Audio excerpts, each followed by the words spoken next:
সুন্নিয়তের তরে যান অশেষ অবদান, তিনি আশিকদের ইমাম আহমদ রাজা খান।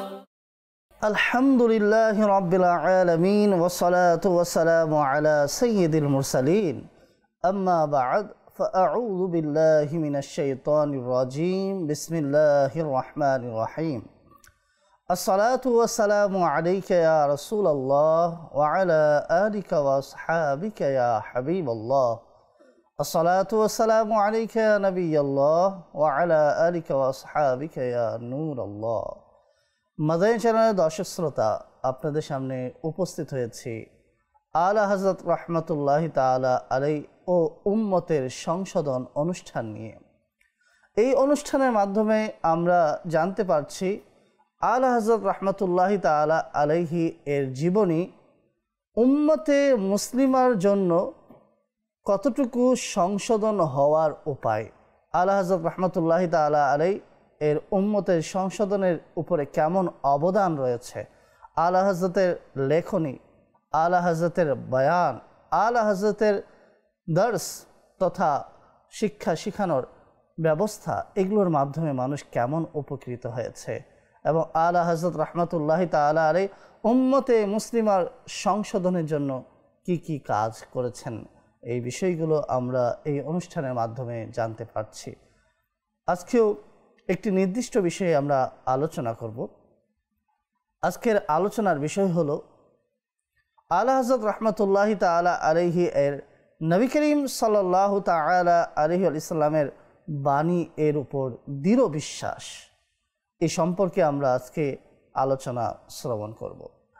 আলোচনার দিকে অগ্রসর হওয়ার পূর্বে নবী করিম রউফুর রহিম সাল্লাল্লাহু তাআলা আলাইহি ওয়াসাল্লামের প্রতি দুরূদ ও সালাম পেশ করার অগণিত ফজিলত ও বরকত রয়েছে আমরা জানি। সেই সম্পর্কিত একটি হাদিস আমরা শ্রবণ করি। রাসূলুল্লাহ সাল্লাল্লাহু তাআলা আলাইহি ওয়াসাল্লাম ইরশাদ করেন, তোমরা যেখানেই থাকো আমার উপরে দরুদ শরীফ পাঠ করো, কেননা তোমাদের দরুদ আমার নিকট পৌঁছে থাকে। সুবহানাল্লাহ। সাল্লু আলাল হাবিব সাল্লাল্লাহু তাআলা আলা মুহাম্মদ সাল্লাল্লাহু আলাইহি ওয়াসাল্লাম। মাদানী চ্যানেলের দর্শক শ্রোতা, এই হাদিসের ফজিলত থেকে আমরা জানতে পারলাম যেখানেই থাকবো রাসূলুল্লাহ সাল্লাল্লাহু আলাইহি ওয়াসাল্লামের প্রতি দরুদ শরীফ পাঠ করব, কেননা রাসূলুল্লাহ সাল্লাল্লাহু আলাইহি ওয়াসাল্লামের কাছে আমাদের দরুদ শরীফ পৌঁছে থাকে। আজকের আলোচনার বিষয় হলো আলা হযরত রাহমাতুল্লাহি তাআলা আলাইহি এর নবী করিম সাল্লাল্লাহু আলাইহি ওয়াসাল্লামের বাণীর উপর দৃঢ় বিশ্বাস। এই বিষয়ে আমরা আলোচনা শ্রবণ করব। সর্বপ্রথম একটি বিষয় আপনাদের সামনে উপস্থাপন করছি। হাদিস শরীফের মধ্যে বর্ণিত রয়েছে, ইন্নাল্লাহা ইয়াবআথু লিহাযিহিল উম্মতি আলা রাসি কুল্লি মিআতিন সানাতিন মান ইউজাদ্দিদু লাহা দীনাহা। কিছুটা এরূপই রয়েছে যে আল্লাহ সুবহানাহু ওয়া তাআলা এই উম্মতের জন্য প্রতি শতাব্দীতে একজন মুজাদ্দিদ প্রেরণ করেন। এই হাদিসের ভাবার্থ থেকে আমরা বুঝতে পারলাম যে আল্লাহ তাআলার কিছু নেক বান্দা প্রতি শতাব্দীতে আসে, যারা এক অতুলনীয় কাজ করে যায়, উম্মতে মুসলিমার মাঝে সংশোধনের এক বিপ্লব ঘটিয়ে যান, যাদের অবদান মানুষ আজীবন মনে রাখতে বাধ্য থাকে। তেমনি এক মহান ব্যক্তি 14 শতাব্দীর মুজাদ্দিদ আলা হযরত ইমামে ইশক ও মোহাব্বত ইমাম আহমদ রেজা খান রহমতুল্লাহি তাআলা আলাইহি। তিনি ছিলেন 14 শতাব্দীর মুজাদ্দিদ, যিনি এক অতুলনীয় কাজ করে গেছেন, যার বদৌলতে মানুষ ফিতনার যুগে সংশোধনের সুযোগ পেয়েছে এবং মানুষ হেদায়েতের পথ লাভ করে সেই পথে পরিচালিত হওয়ার সৌভাগ্য পেয়েছে। আমরা আলা হযরত রাহমাতুল্লাহি তাআলা আলাইহি এর হাদিসের উপরে দৃঢ় বিশ্বাসের কিছু আলোচনা শ্রবণ করব।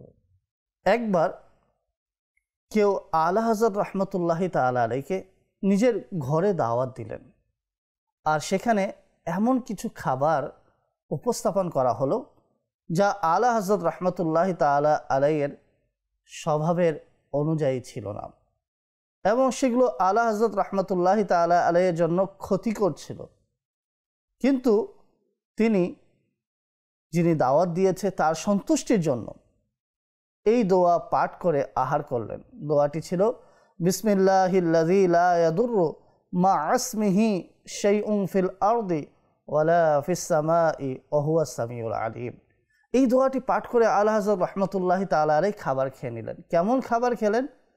এমন খাবার আহার করলেন যা তার স্বভাবের বিপরীত ছিল, তার জন্য ক্ষতিকর ছিল, কিন্তু আলা হযরত রাহমাতুল্লাহি তাআলা আলাইহি এই দোয়াটি পাঠ করে খেয়ে নিলেন। তার কারণ ছিল এই দোয়ার ফজিলতের মধ্যে বর্ণিত রয়েছে যে ব্যক্তি খাবারের পূর্বে এই দোয়াটি পাঠ করবে তবে খাবারের মধ্যে যদি বিষ থাকে তাহলে ইনশাআল্লাহ আজ্জা ওয়া জাল কোনো ধরনের প্রভাব ফেলবে না।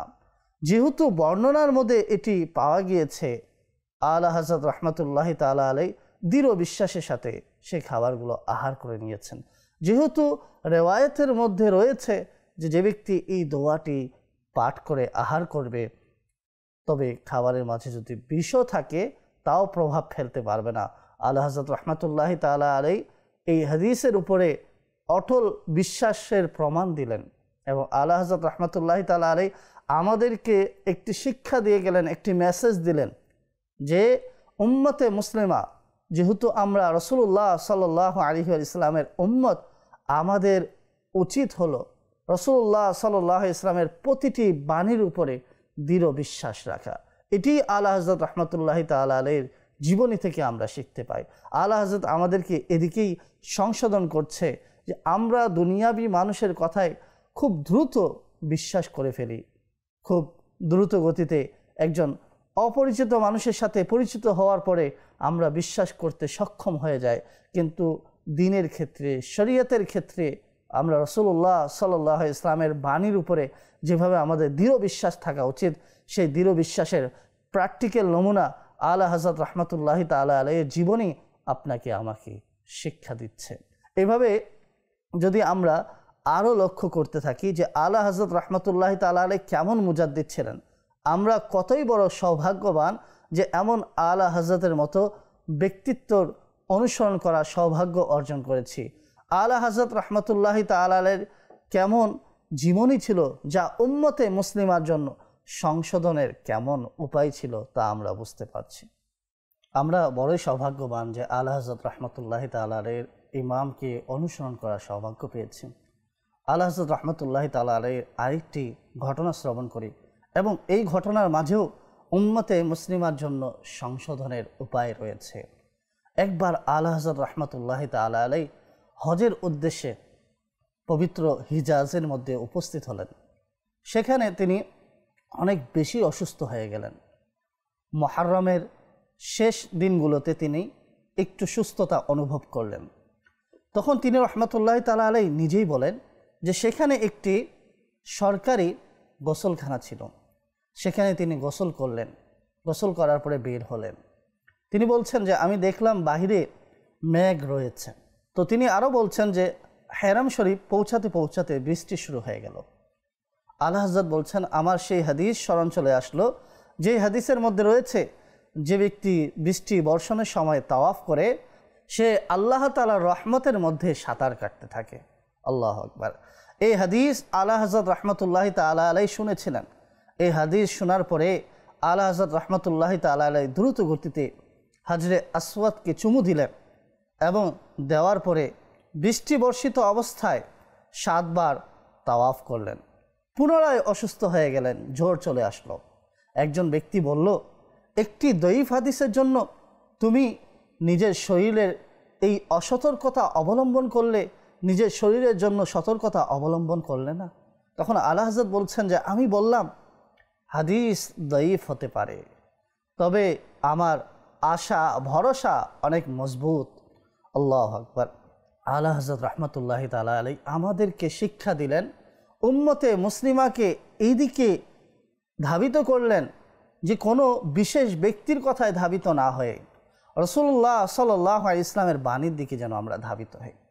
একটি যদি হাদিস আমরা দঈফ হাদিসও পেয়ে যাই ফজিলত সংক্রান্ত, আমরা যেন সেদিকে অগ্রসর হই, ফজিলতকে লুটে নিই, আল্লাহ তাআলার রহমত যেন অর্জন করে নিই।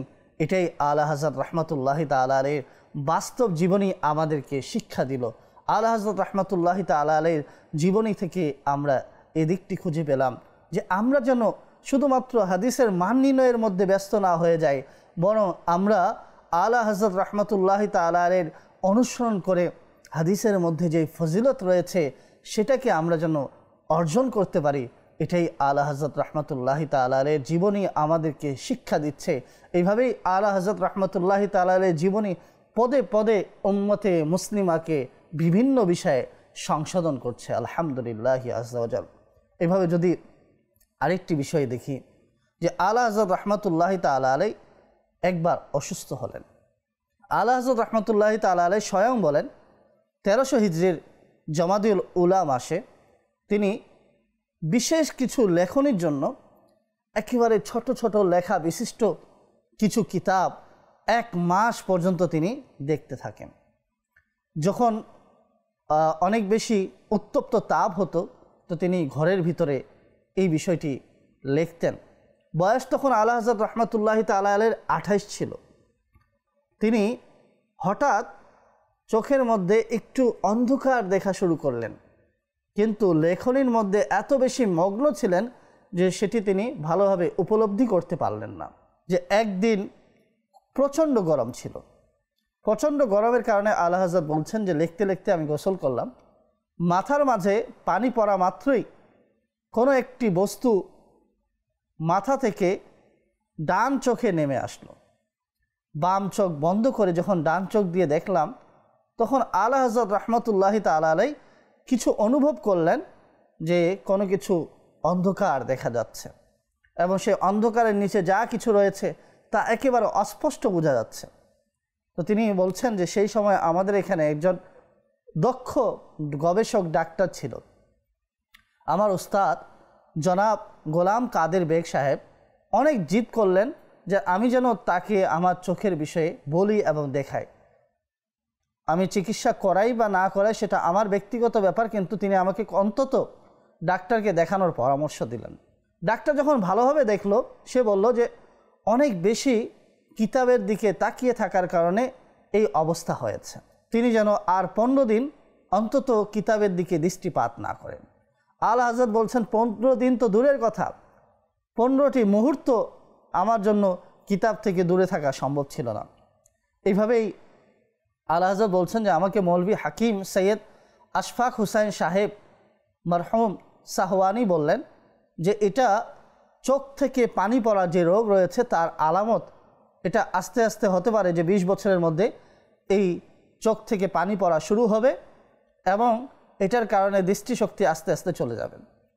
তো এইভাবে আলা হযরত রাহমাতুল্লাহি তাআলা বলছেন যে আমি সেদিকে দৃষ্টিপাত করিনি। তার কারণ হলো আলা হযরত রাহমাতুল্লাহি তাআলা আলাইহি বলেন যে এই রোগে আক্রান্ত একজন রোগীকে দেখে আমি একটি দোয়া পাঠ করেছিলাম। ওই দোয়াটি পাঠ করেছিলাম যা হাদিসের মধ্যে বর্ণিত রয়েছে যে রোগীকে দেখে যদি এই দোয়া পাঠ করা হয় তাহলে এই রোগ পাঠকারীর কখনো হবে না। আলা হযরতের ভরসা ছিল যে যেহেতু আমি এমন রোগে আক্রান্ত রোগীকে দেখে এই দোয়া পাঠ করে নিয়েছি যা হাদিসের মধ্যে যার ফজিলত রয়েছে যে এই দোয়া পাঠকারী কোনো রোগীকে যদি দেখে পাঠ করে তাহলে সেই রোগটি তার হবে না। আলা হযরত রাহমাতুল্লাহি তাআলা আলাইহি বলছেন যে ডাক্তার যতই বলুক আমার পুরো বিশ্বাস ছিল রাসূলুল্লাহ হাদিসের মধ্যে যা রয়েছে তা অবশ্যই বাস্তবায়িত হবে। তো আলা হযরত বলছেন 20 বছর তো দূরের কথা, 30 বছরের অধিক অতিবাহিত হয়ে গেল, তারপরও আমার যতটুকু সমস্যা ছিল অতটুকুই সমস্যার মধ্যে সীমাবদ্ধ থাকলো, এর থেকে বেশি আর আমার সমস্যা বৃদ্ধি পেল না। আমার পড়াশোনা, আমার কিতাব লেখালেখি এবং তাসনিফ তাহরির লেখনের কাজ অব্যাহত থাকলো এবং আমার বড় ধরনের কোনো সমস্যা হলো না। আলা হযরত রাহমাতুল্লাহি তাআলা আলাইহি এর এই ঘটনা আমাদেরকে এই বিষয়ে শিক্ষা দিচ্ছে যে উম্মতে মুসলিমা কেমন হওয়া উচিত। আমি একজন মুসলমান অথচ আমি রাসূলুল্লাহ সাল্লাল্লাহু আলাইহি ইসলামের হাদিসের উপরে পূর্ণাঙ্গ রূপে বিশ্বাস করতে পারছি না। আমি উম্মতে মুহাম্মাদি অথচ আমার আকা ও মাওলা রসুল আরবি মুহাম্মদ সাল্লাল্লাহু তাআলা আলাইহি ইসলামের বাণীর প্রতি আমি দৃঢ় আস্থা রাখতে পারছি না। এটা তো আমার আপনার জন্য ধ্বংসের কারণ হবে। আলা হযরত রাহমাতুল্লাহি তাআলা আলাইহি জীবনী আপনাকে আমাকে সংশোধন করছে যে এখনও সময় আছে ফিরে আসার, রাসূলুল্লাহ সাল্লাল্লাহু আলাইহি ইসলামের বাণীর উপরে পূর্ণ আস্থা রাখার। যদি পূর্ণ আস্থা রাখা হয় তাহলে আপনি আমি অনেক ধরনের মুসিবত থেকে রক্ষা পাব। এভাবে যদি আমরা আরও লক্ষ্য করি, আলা হযরত রাহমাতুল্লাহি তাআলা আলাইহি বলেন যে প্রথমবার হজের উদ্দেশ্যে উপস্থিত হলাম এবং আমার সাথে আমার সম্মানিত পিতা এবং মাতা উভয়ে ছিলেন। ফেরার পথে 3 দিন খুব বেশি ঝড় তুফান ছিল। এমন ঝড় তুফান ছিল যে লোকেরা কাফনের কাপড় পরিধান করে নিল। আর সম্মানিতা মাতা তিনি একেবারে অস্থির হয়ে গেছিলেন। তো তার অস্থিরতারকে প্রশান্তি দেওয়ার জন্য আমার মুখ থেকে বের হয়ে গেল যে আপনি প্রশান্ত থাকুন, আপনি অস্থির হবেন না। আল্লাহর শপথ, এই জাহাজ কখনোই ডুববে না। আলা হযরত রাহমাতুল্লাহি তাআলা আলাইহি এইভাবে শপথ করে নিলেন। আর আলা হযরত রাহমাতুল্লাহি তাআলা আলাইহি বলছেন যে এই শপথ করার কারণ ছিল যে আমি হাদিস শরীফ দেখেছি এবং হাদিসের উপরে আমার পূর্ণ আস্থা ছিল। আর সেই হাদিসের উপরে পূর্ণ আস্থা রেখে আমি এইভাবে শপথ করলাম। হাদিসের মধ্যে কি ছিল যে জাহাজ অথবা পানির মধ্যে যে যানবাহনগুলো আছে এগুলোতে ওঠার পরে কেউ যদি একটি দোয়া পাঠ করে নেয় তাহলে সে জাহাজ কিংবা পানির যে যানবাহন রয়েছে তা ডুবা থেকে নিরাপদ থাকবে। আলা হযরত রাহমাতুল্লাহি তাআলা আলাইহি এই হাদিসের ফজিলত শুনেছিলেন। আর আলা হযরত রাহমাতুল্লাহি তাআলা আলাইহি যখন এই অবস্থা দেখলেন তখন আলা হযরত রাহমাতুল্লাহি তাআলা আলাইহি সেই দোয়াটি পাঠ করে নিলেন। আর পাঠ করার কারণে আলা হযরত রাহমাতুল্লাহি তাআলা আলাইহি বলছেন যে বিপরীত সাইড থেকে যে হাওয়া 3 দিন যাবৎ চলছিল, যা থামার নাম নিচ্ছিল না, তা একেবারে হঠাৎ থেমে গেল এবং জাহাজ সেটি ডুবা থেকে মুক্তি পেয়ে গেল। আলা হযরত রাহমাতুল্লাহি তাআলা আলাইহির হাদিসের উপরে কেমন দৃঢ় বিশ্বাস ছিল আমাদের একটু চিন্তা করা উচিত। যে আলা হযরত মৃত্যুকে একেবারে কাছাকাছি দেখলেন, যে মানুষ একেবারে অস্থির হয়ে পড়েছিল, এমনকি কাফনের কাপড় পরিধান করে নিয়েছিল যে আর হয়তো বাঁচার উপায় নেই। সেই মুহূর্তেও আলা হযরত রাহমাতুল্লাহি তাআলা আলাইহির দৃঢ় বিশ্বাস ছিল। রাসূলুল্লাহ সাল্লাল্লাহু আলাইহি ইসলামের হাদিসের মধ্যে একটি দোয়া রয়েছে, যে ব্যক্তি পানির যানবাহনের মধ্যে এই দোয়াটি পাঠ করবে তার ফজিলত হলো সেই জাহাজটি, সেই পানির যানবাহনটি ডুববে না। এই হাদিসের উপরে রাসূলুল্লাহ সাল্লাল্লাহু আলাইহি ইসলামের এই বাণীর উপরে আলা হযরত রাহমাতুল্লাহি তাআলা আলাইহির দৃঢ় বিশ্বাস কেমন ছিল যে তিনি শপথ করে বলে দিলেন এই জাহাজটি পানির মধ্যে ডুববে না। আল্লাহু আকবার। এই ঘটনা আমাদেরকে শিক্ষা দিচ্ছে যে আমরা যেন সর্বক্ষেত্রে, এমনকি আমরা যদি মৃত্যুর মুখেও পতিত হয়ে যাই আর রাসূলুল্লাহ সাল্লাল্লাহু আলাইহি ইসলামের কোনো বাণী, রাসূলুল্লাহ সাল্লাল্লাহু আলাইহি ইসলামের হাদিসে বর্ণিত কোনো দোয়া মধ্যে বিদ্যমান থাকে যে সেখানে মৃত্যু আসবে না, সেখানে বাঁচার উপায় বিদ্যমান রয়েছে, তো আলা হযরত রাহমাতুল্লাহি তাআলা আলাইহি এই জীবনী আমাদেরকে শিক্ষা দিচ্ছে। আলা হযরত রাহমাতুল্লাহি তাআলা আলাইহির এই বাস্তব জীবনী আপনাকে আমাকে শিক্ষা দিচ্ছে যেন আপনি আমি সেই হাদিসের উপরে শেষ মুহূর্ত পর্যন্ত বিশ্বাস রাখি, তাহলে আপনার আমার জন্য রক্ষা অবধারিত থাকবে, একবারে নিশ্চিত থাকবে, কোনো ধরনের সন্দেহের অবকাশ থাকবে না। মাদানী চ্যানেলের দর্শক শ্রোতা, আমরা আলা হযরত রাহমাতুল্লাহি তাআলা আলাইহির জীবনী থেকে জানতে পারছি যে রাসূলুল্লাহ সাল্লাল্লাহু আলাইহি ইসলামের বাণীর উপরে একজন উম্মতে মুহাম্মাদের কেমন দৃঢ় বিশ্বাস থাকা উচিত, এবং আলা হযরত আমাদেরকে সেই বিষয়ে সংশোধন করছে যে মানুষের কথার উপরে বিশ্বাস না করে বাহ্যিক যে মাধ্যমগুলো আছে সেগুলোর উপরে পূর্ণ আস্থা না রেখে বরং আল্লাহ তাআলা এবং তার রাসূলের বাণীর উপরে যেন পূর্ণ আস্থা রাখা হয়। এভাবেই একটি হাদিস শরীফের মধ্যে বর্ণিত রয়েছে যে নবী করিম সাল্লাল্লাহু তাআলা আলাইহি ওয়াসাল্লাম কিয়ামতের দিবসে পুলসিরাতের উপরে দাঁড়িয়ে রব্বি সাল্লিম সাল্লিম বলে আহ্বান করবে, অর্থাৎ হে আমার প্রতিপালক নিরাপত্তার সাথে অতিবাহিত করাও। অর্থ হলো যে আল্লাহ তাআলা যেন রাসূলুল্লাহ সাল্লাল্লাহু আলাইহি ইসলামের উম্মতগণকে পুলসিরাত সহজভাবে পার করার ব্যবস্থা করে দেন। তো এই হাদিসের উপরে আলা হযরত রাহমাতুল্লাহি তাআলা আলাইহি তার শেরের মধ্যে এই হাদিসের উপরে পূর্ণাঙ্গ আস্থার কথা উল্লেখ করলেন এই শেরের মধ্যে আলা হযরত রাহমাতুল্লাহি তাআলা আলাইহি একটি সুন্দর দৃশ্য উপস্থাপন করলেন। বলেন, হে রেজা, তুমি পুলসিরাতে পার হওয়ার জন্য ভয় পাচ্ছ, অথচ রাসূলুল্লাহ সাল্লাল্লাহু আলাইহি ওয়াসাল্লাম নিরাপত্তার আহ্বান জানিয়েছেন। অথচ রাসূলুল্লাহ সাল্লাল্লাহু আলাইহি ওয়াসাল্লাম আল্লাহ তাআলার দরবারে আহ্বান করছেন এইভাবে যে রব্বি সাল্লিম সাদায়ে মুহাম্মদ, তথা আল্লাহ রসুল সাল্লাল্লাহু আলাইহি ওয়াসাল্লাম আল্লাহর কাছে আরজ করছে যাতে উম্মতে মুহাম্মাদি সালামতির সাথে নিরাপত্তার সাথে পুলসিরাত পার হয়ে যায়। আল্লাহর রসুল আল্লাহর কাছে এই আবেদন করছে। এটা কিভাবে হতে পারে যে উম্মতে মুহাম্মাদি পুলসিরাত পার হওয়ার ক্ষেত্রে কেটে কেটে জাহান্নামে পড়ে যাবে? তো আলা হযরত রাহমাতুল্লাহি তাআলা আলাইহির নবী করিম সাল্লাল্লাহু আলাইহি ওয়াসাল্লামের বাণীর প্রতি পূর্ণ আস্থা ছিল। আর সেই আস্থা রেখে আলা হযরত রাহমাতুল্লাহি তাআলা আলাইহি এর শের লিখলেন এবং আলা হযরত রাহমাতুল্লাহি তাআলা আলাইহি উম্মতে মুহাম্মাদিকে এই বিশ্বাস এর শিক্ষা দিলেন যে উম্মতে মুহাম্মাদি যেন এই বিশ্বাস রাখে যে নবী করিম সাল্লাল্লাহু আলাইহি ওয়াসাল্লাম যেখানে নিরাপত্তার সুসংবাদ দিয়েছে সেখানে উম্মতে মুসলিমার কোনো ঘাবড়ানোর দরকার নেই, অস্থির হওয়ার দরকার নেই।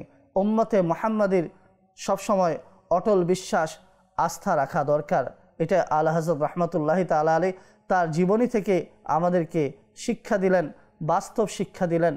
মাদানী চ্যানেলের দর্শক শ্রোতা, আলা হযরত রাহমাতুল্লাহি তাআলা আলাইহির জীবনের ঘটনাসমূহ থেকে আমরা উপলব্ধি করতে পারলাম, শিখতে পারলাম যে শয়তান যদি কোনো ধরনের ওয়াসওয়াসা দেয়, রাসূলুল্লাহ সাল্লাল্লাহু আলাইহি ওয়াসাল্লামের বাণীর বিশ্বাসের ক্ষেত্রে শয়তান কোনো প্রকারের ওয়াসওয়াসা দিলে আমরা যেন আলা হযরত রাহমাতুল্লাহি তাআলা আলাইহির জীবনীকে অনুসরণ করি। আলা হযরত রাহমাতুল্লাহি তাআলা আলাইহির জীবনী আপনার আমার জন্য সংশোধনের একটি অন্যতম উপায়। আলা হযরত রাহমাতুল্লাহি তাআলা আলাইহি সাহাবায়ে কিরামকে অনুসরণ করতেন। সাহাবায়ে কিরাম রাসূলুল্লাহ সাল্লাল্লাহু আলাইহি ওয়াসাল্লামের বাণীর উপরে কেমন বিশ্বাস রাখত, আলা হযরত রাহমাতুল্লাহি তাআলা আলাইহি সেই চিত্রটি আপনার আমরা সামনে উপস্থাপন করেছে। যেমন একটি সাহাবীর ঘটনা আপনাদের সামনে উপস্থাপন করছি। সাহাবী রসুল হযরতে সৈয়দুনা আবু সিনান দুলি রাদিয়াল্লাহু তাআলা আনহু বলেন যে আমি দেখলাম হযরতে সৈয়দুনা আম্মার বিন ইয়াসির রাদিয়াল্লাহু তাআলা আনহু কোনো পানীয় দ্রব্য আনালেন। তখন আপনার সামনে দুধ উপস্থাপন করা হলো। আপনি তা পান করার পরে বললেন, আল্লাহ তাআলা এবং তার রসুল সাল্লাল্লাহু আলাইহি ওয়াসাল্লামের বাণী সত্য বাণী। আমি আজ আমার আকা ও মাওলা হযরত সৈয়দুনা মুহাম্মদ মুস্তাফা সাল্লাল্লাহু আলাইহি ওয়াসাল্লাম এবং তার সাহাবাগণ আলাইহিমুর রিদওয়ানের সাথে সাক্ষাৎ করব, কেননা রাসূলুল্লাহ সাল্লাল্লাহু আলাইহি ওয়াসাল্লামের বাণী অনুযায়ী আমার জীবনের শেষ খাদ্য দুধ। তিনি সাহাবী রসুল যখন দুধ পান করলেন বুঝে গেলেন যে আজকে আমার ইন্তেকাল হবে, আমি রাসূলুল্লাহ সাল্লাল্লাহু আলাইহি ওয়াসাল্লাম এবং রাসূলুল্লাহ সাল্লাল্লাহু আলাইহি ওয়াসাল্লামের সাহাবায়ে কিরামের সাথে সাক্ষাৎ করব। কেননা তাদের পূর্ণ আস্থা ছিল যে রাসূলুল্লাহ সাল্লাল্লাহু আলাইহি ওয়াসাল্লামের বাণী সত্য। এদিকেই উম্মতে মুসলিমাকে তারা ধাবিত করেছেন, উম্মতে মুসলিমাকে এই বিষয়ে সংশোধন করেছেন, উম্মতে মুসলিমাকে শয়তানের ওয়াসওয়াসায় শিকার হওয়া থেকে রক্ষা করেছেন। আর সাহাবায়ে কিরাম আলাইহিমুর রিদওয়ানের পদাঙ্ক অনুসরণ করে আলা হযরত রাহমাতুল্লাহি তাআলা আলাইহি আমাদেরকে সংশোধন করেছেন এবং আমাদেরকে নাজাতের পথ দেখিয়েছেন। মাদানী চ্যানেলের দর্শক শ্রোতা, আমরা বর্তমানে দেখা যায় একজন বন্ধু, একজন অভিভাবক কোনো কথা যখন বলে, কোনো দায়িত্ব নিয়ে নেয়, আমরা একেবারে চিন্তামুক্ত হয়ে যাই, একেবারে টেনশন মুক্ত হয়ে যায়। কিন্তু রাসূলুল্লাহ সাল্লাল্লাহু আলাইহি ওয়াসাল্লামের বাণীর ক্ষেত্রে কেন জানি আমরা দেখতে পাই একটু ঈমানটা দুর্বল হয়ে যায়, একটু বিশ্বাসটা দুর্বল হয়ে যায়। সেদিকেই আলা হযরত রাহমাতুল্লাহি তাআলা আলাইহি আমাদেরকে সংশোধন করেছেন। আমরা যেন আমাদের বন্ধু, আমাদের অভিভাবকের কথার প্রতি যেই আস্থা রাখি তার থেকে অসংখ্য অগণিত গুণ বেশি যেন আমরা রাসূলুল্লাহ সাল্লাল্লাহু আলাইহি ওয়াসাল্লামের বাণীর উপরে বিশ্বাস রাখি। আর যদি বিশ্বাস রাখা হয় তাহলে আমরা আলা হযরত রাহমাতুল্লাহি তাআলা আলাইহির বিশ্বাসের যে প্রতিফল ছিল সেগুলো আমরা শুনতে পারলাম, আমরাও এই প্রতিফলগুলো পেয়ে ধন্য হতে পারবো। মাদানী চ্যানেলের দর্শক শ্রোতা, আমরা যা কিছু শ্রবণ করেছি আল্লাহ তাআলা আমাদেরকে এর উপরে আমল করা, অন্যের নিকট পৌঁছে দেওয়ার তৌফিক দান করুন। আমিন বিজাহিন নবীল আমিন। ওয়া আখির দাওয়ানা আনিল হামদুলিল্লাহি রাব্বিল আলামিন। সাল্লু আলাল হাবিব সাল্লাল্লাহু তাআলা আলা মুহাম্মদ সাল্লাল্লাহু আলাইহি। সুন্নিয়তের তরে যার অশেষ অবদান, তিনি আশিকদের ইমাম আহমদ রাজা খান।